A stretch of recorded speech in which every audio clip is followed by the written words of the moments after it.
Ça aussi, ça rappelle des souvenirs. Ça...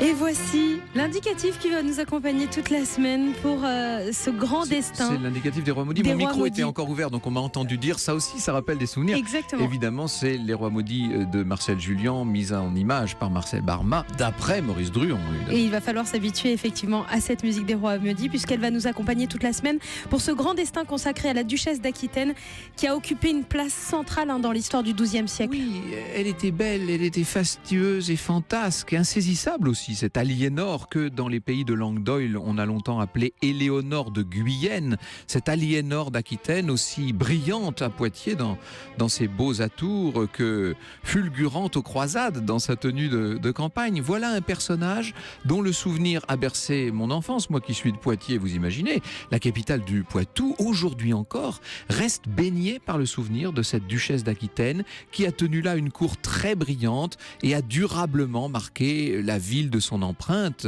Je dis d'ailleurs aux Poitevins qui nous écoutent que s'ils vont admirer tout au fond de la cathédrale qui date de cette époque le vitrail de la crucifixion de Saint-Pierre, ils verront en bas à gauche une des très rares représentations contemporaines d'Aliénor, car Aliénor en a été le commanditaire. Au cœur de l'histoire. Europe 1. Au cœur de l'histoire. Franck Ferrand. Vous nous disiez il y a un instant, Franck Ferrand, pour le premier épisode de ce grand destin consacré à Aliénor d'Aquitaine, qu'elle s'appelait aussi Éléonore de Guyenne et elle a joué un rôle majeur dans l'histoire du XIIe siècle. Oui, bien sûr. Elle aura été, vous savez, elle aura été jeune la plus puissante héritière d'Occident, au point de faire basculer donc par 2 fois la géopolitique européenne, lorsqu'elle devient, par ses mariages successifs, reine de France, puis reine d'Angleterre. On a appelé ce feuilleton hebdomadaire Grand Destin, vous avouerez que là c'est un grand destin. Et en même temps, et j'allais dire surtout peut-être par sa position élevée, par son fort caractère, par son goût de la culture, et puis, disons-le, par sa longévité, Aliénor a contribué à transformer la société médiévale du XIIe siècle. Elle a modifié notamment le statut que cette époque a réservé à la femme. On est à une époque très passionnante. Le XIIe siècle, c'est formidable parce que, il y aurait beaucoup à dire, bien entendu, mais c'est ce moment charnière où on passe de l'époque romane à l'époque gothique, si vous voulez.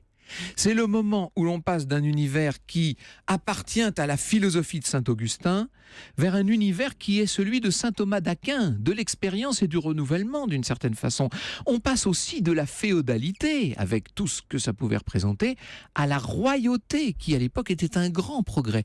On passe des grands-duchés à un certain nombre de nations balbutiantes. Tout ça est assez étonnant. C'est un siècle de renaissance. Mais oui, c'est un très grand siècle, passionnant. C'est un siècle de naissance aussi de la bourgeoisie, bien entendu. Mais pour forcer un petit peu le trait, je dirais qu'avant Aliénor, j'exagère un peu, mais c'est pour qu'on note bien la chose.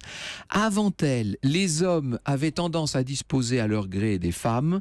Les poètes vantaient surtout les beautés de la guerre, si je puis dire, et des héros de guerre.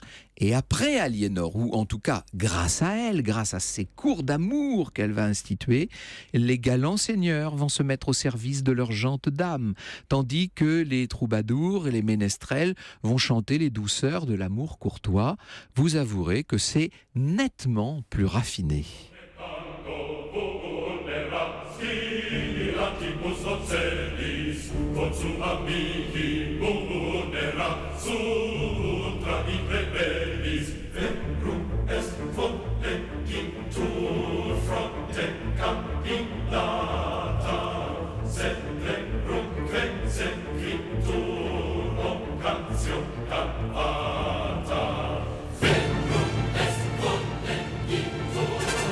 il faut pas que je commette la même erreur qu'avec Marcel Proust la semaine dernière et que je ne me mette à vous parler de la vie du personnage que le mercredi midi.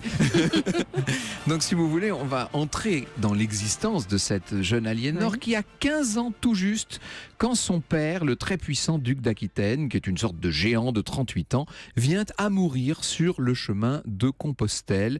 La voilà donc orpheline, vulnérable, héritière du plus beau des duchés. Et quand je dis le plus beau des duchés, non seulement par sa puissance, par sa position géographique, sa force, ses ressources et ses richesses immenses, mais par sa culture aussi. Vous savez, au palais de Bordeaux, on menait belle vie. On comprend qu'Aliénor ait aimé la poésie, ait aimé la chanson, la danse, etc. parce qu'elle a été élevée dans cet univers-là, dans ces parfums-là et dans ce soleil d'une certaine manière.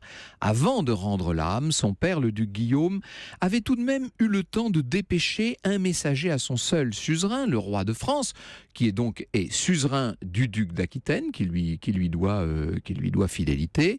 Le roi, à l'époque, c'est Louis le Gros, Louis VI de France, et le duc Guillaume a confié au roi Louis sa fille pour lui trouver un époux digne d'elle. Alors le roi Louis VI réfléchit un peu, il se dit alors cette jeune fille est immensément belle, immensément riche, elle a tout. Eh bien elle est faite pour mon fils, tout simplement. Gardons-la dans la famille. L'affaire est rondement menée. On va destiner au dauphin de France, qui ne s'appelle pas encore dauphin d'ailleurs, à l'héritier de la couronne de France, cette héritière du duché d'Aquitaine. C'est un mariage d'héritiers qui donc est célébré en 1137 dans la cathédrale Saint-André de Bordeaux.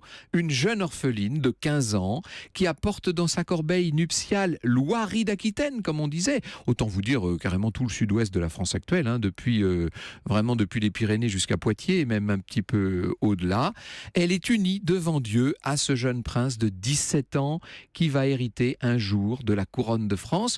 Or, ce qu'il faut bien comprendre, c'est que les ducs d'Aquitaine ont beau être les vassaux des rois de France, ils sont à la fois plus riches qu'eux, 5 fois mieux pourvus en territoire propre, et surtout, ils se trouvent à la tête des plus brillantes cités, et Bordeaux, et Toulouse, et Clermont, dans cet état de Languedoc encore latinisé, ouvert sur l'Orient, et porteur de toute la culture du monde.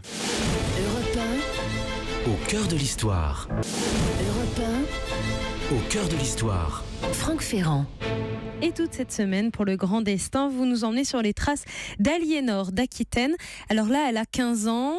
Son futur mari, 17, c'est Louis, héritier du roi Louis VI. Et oui, et il se marie donc à Saint-André, à Bordeaux. C'est une fête extraordinaire. Ils sont mignons, les deux tourtereaux, vous imaginez? Ils sont tout jeunes, évidemment, pleins d'avenir. Ils sont beaux. Leur lune de miel est parfaite. L'humeur est merveilleuse. Et il faut imaginer que le grand cortège qui les raccompagne, qui les emmène de Bordeaux à Paris, est un cortège de joie, de fête. Tout le monde est heureux.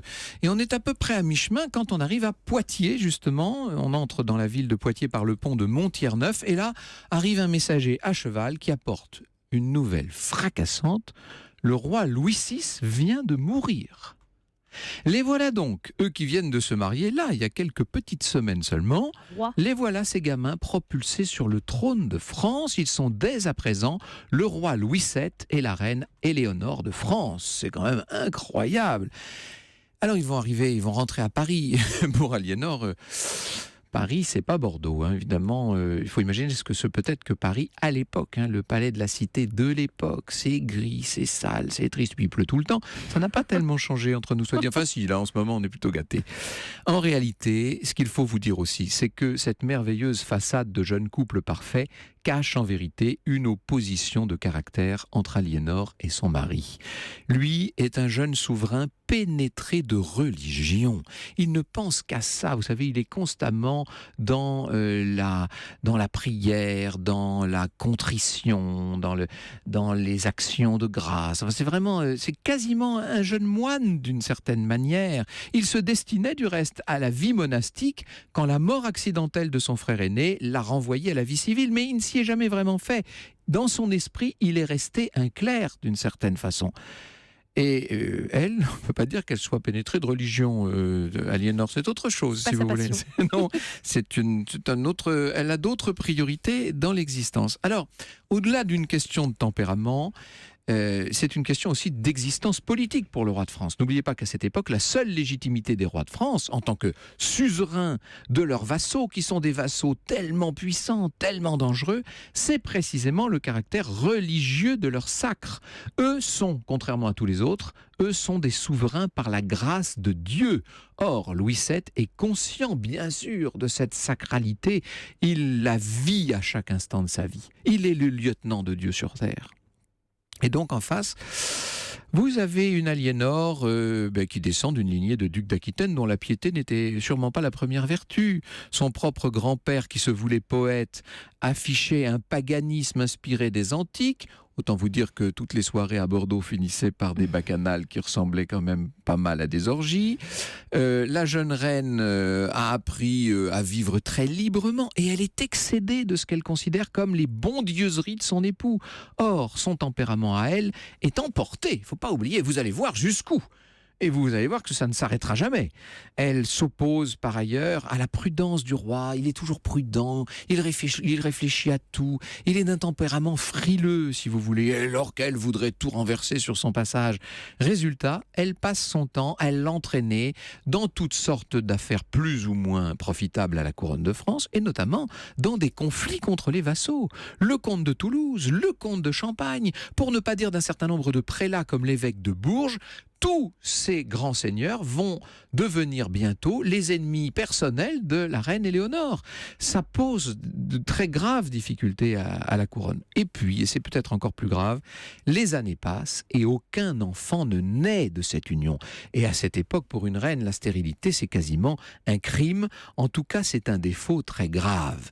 Aliénor décide donc de faire repentance publique et le 11 juin 1144, elle est avec le roi à Saint-Denis pour l'inauguration du chœur de la basilique édifié dans un style nouveau, qui ne s'appelle pas encore gothique, bien entendu. C'est le vieil archevêque Sugère, l'ancien bras droit de Louis VI, qui les reçoit. La reine s'adresse pour son acte d'humilité à un autre ecclésiastique, Bernard de Clairvaux, fondateur de l'ordre cistercien, et le saint lui promet un enfant pour très bientôt.